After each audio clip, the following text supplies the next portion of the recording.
ஆனா அந்த ராமனே வந்துட்டு ஒரு சந்தேகப்பட்டானா அப்படிங்கிற ஒரு ஒரு ஒரு ஏமாற்ற உணர்வு அந்த இடத்துல அகலிகைக்கு வருது. அதான் முதல்ல அவர் கேட்கும்போது அவர் அப்படி உன்னை பண்ண சொன்னாரா அப்படின்னு கேட்கிறா. அதுக்கு பிறகு கொஞ்ச நேரம் ரொம்ப அவளுக்கு அது அது தாங்க முடியாம அவன் அப்படி பண்ண சொன்னானா அப்படின்னு சொல்லிட்டு கேட்கும்போதுதான் எனக்கு இதுக்கப்புறமா அவனோட கால் பட்டு நான் எதுக்கு அந்த அந்த எனக்கு வாழ்க்கையே தேவையில்லையான்னு சொல்லிட்டு திரும்பவும் அகலிகை வந்து கற்சிலையாவே மாறிடுவாங்க. இந்த ஒரு இடத்துல இருந்துதான் புதுமைப்பித்தன் ஒரு எழுத்தாளருக்கான ஒரு ஒரு ஒரு குணாதிசயங்களோட புதுமைப்பித்தன் இருக்காரு அப்படின்னு வந்து எனக்கு தோணுச்சு.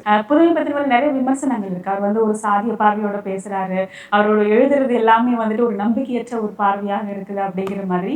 ஆனா அதை தாண்டி அவர் எழுதின எல்லா கதைகளும் பெரும்பாலான கதைகள் ஒரு பெண்ணியம் சார்ந்த கதைகளா இருக்கட்டும், இல்ல சமூகம் சார்ந்த கதைகளா இருக்கட்டும், எல்லாமே நம்ம அதுல இருந்து புரிந்து கொள்வதற்காக ஏகப்பட்ட விஷயங்கள் இருக்கக்கூடிய ஒரு கதைகளாக தான் அவர் எழுதியிருக்காரு.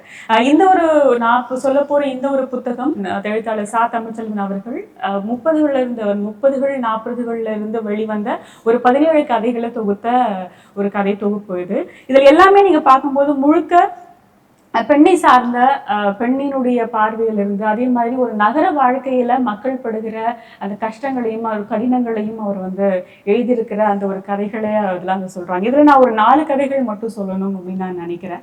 முதல்ல சொல்லக்கூடிய ஒரு 2 கதை நான் என்ன சொல்றேன் அப்படின்னா, ஒண்ணு வந்து ஒப்பந்தம் அப்படின்னு ஒரு கதை, இன்னொன்னு பாரா மல்லிகை அப்படின்னு ஒரு கதை, இன்னொன்னு புன்னகரம் அப்படிங்கிற ஒரு கதை.